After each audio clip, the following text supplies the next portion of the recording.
Sami Nasseri, l'homme qui a captivé le public européen avec son rôle de chauffeur de taxi imprudent, intelligent et plein d'humour dans la légendaire série Taxi, a aujourd'hui 64 ans. À cet âge, il n'est plus la star trépidante des années 1990 et du début des années 2000, mais un homme aguerri se remémorant discrètement sa vie mouvementée. Les lumières de la scène, les applaudissements, les brillantes conférences de presse, tout s'est estompé, laissant place à la contemplation. Et lorsque Sami Nasseri a finalement admis ce que le public soupçonnait depuis longtemps, que la plus grande tristesse de sa vie n'était pas sa carrière, mais les pertes amoureuses, familiales et la lutte contre son propre moi, alors les gens ont compris que, derrière le sourire éclatant à l'écran, se cachait une âme si profondément blessée qu'il était difficile de la guérir complètement. Né le 2 juillet 1961 dans le 4e arrondissement de Paris, Sami Nasseri grandit dans une famille modeste d'immigrés, d'un père algérien et d'une mère française. Son enfance ne fut pas aussi rose qu'on le pense. Dans un quartier pauvre de Paris, où les enfants sont souvent confrontés très tôt à la rudesse de la vie, Sami apprit à être indépendant, à se protéger et à survivre. C'est cette ténacité qui forgea sa personnalité forte, impulsive et directe, une personne qui osait vivre avec sincérité, tout en étant vulnérable à cette vérité. Plus jeune, Sami Nasseri n'aurait jamais imaginé devenir acteur. Il cumula les petits boulots, ouvrier du bâtiment, serveur, chauffeur, juste pour gagner sa vie. Mais sa vie bascula lorsqu'il eut l'opportunité de jouer un second rôle dans un petit film. Son visage caractéristique, sa voix singulière et son ouverture d'esprit attirèrent rapidement l'attention des réalisateurs. Et puis, une occasion en or se présenta lorsque Luc Besson le choisit pour le rôle de Daniel Morales dans Taxi, 1998. Ce film a non seulement changé la vie de Sami, mais l'a aussi propulsé au rang des stars les plus appréciées du cinéma français. Taxi est devenu un phénomène mondial, et Sami est devenu un symbole de la nouvelle génération. Un héros de la rue, osant vivre, osant aimer, osant se battre. Mais en plus de son auréole, il a dû affronter les tentations de la célébrité. D'un garçon ordinaire, Sami est soudainement devenu célèbre, apparaissant à la télévision, dans les magazines et étant recherché partout. Cette pression, conjuguée aux blessures psychologiques de son enfance, lui a progressivement fait perdre l'équilibre. La vie de Sami a commencé à se fissurer. Conflits, amours passagères, puis une série de scandales qui ont gravement terni son image. Mais peu de gens savent que derrière ces incidents bruyants se cache une personne en proie à des difficultés avec elle-même.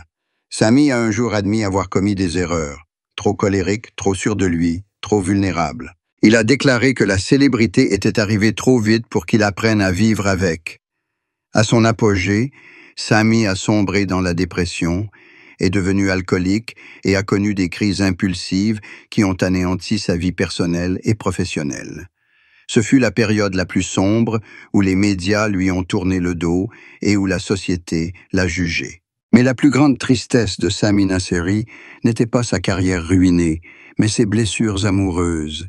Il aimait passionnément, faisait confiance, rêvait d'un foyer paisible, mais la vie ne le lui a pas facilement offert. Son mariage s'est effondré après de nombreuses années de vie commune, et le vide que cela a laissé restera gravé en lui toute sa vie. Pendant de nombreuses années, Sami a tenté de retrouver son équilibre en se consacrant pleinement à son travail, mais rien ne pouvait remplacer le sentiment de perte ressenti lorsque l'être aimé n'était plus à ses côtés. Son fils, Julian Nasseri, était la seule personne dont Sami parlait toujours avec fierté et tristesse.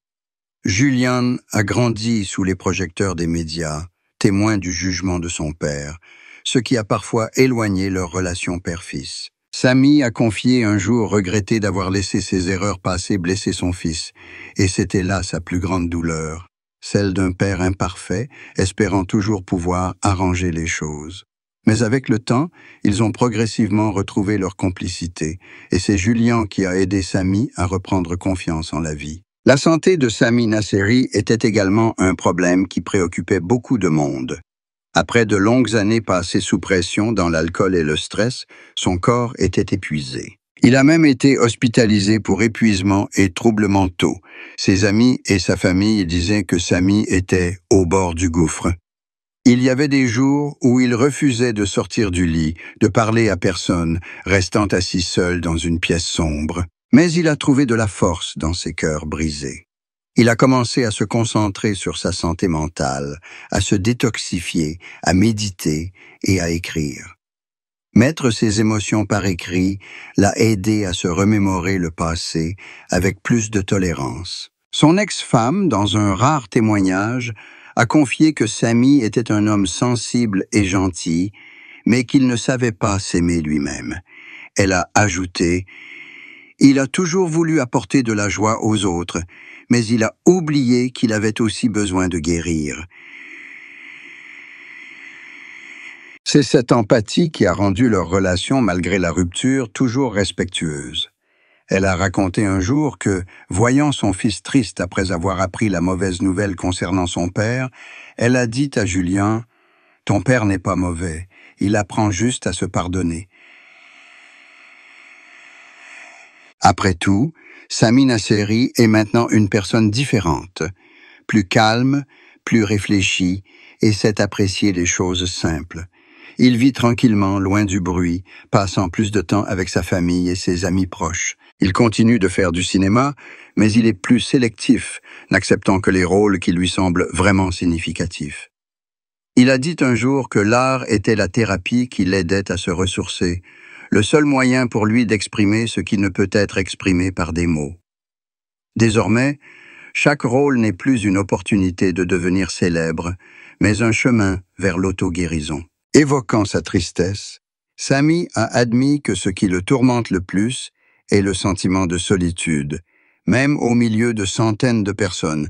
Il avait tout, la célébrité, l'argent, l'amour, mais se sent toujours vide. Ce n'est qu'après avoir presque tout perdu qu'il a compris que le vrai bonheur ne vient pas de l'extérieur, mais de l'intérieur. Aujourd'hui, il choisit de vivre lentement, de manger sainement, de marcher tous les jours et de se consacrer à la musique, une passion qu'il avait négligée durant ses années de gloire. Sami Nasseri a chuté à maintes reprises, mais il s'est toujours relevé. Et c'est peut-être cette résilience qui le rend si aimé. Bien qu'il ait été critiqué et considéré comme une étoile perdue, ceux qui le connaissent savent que Sami n'a jamais été une mauvaise personne.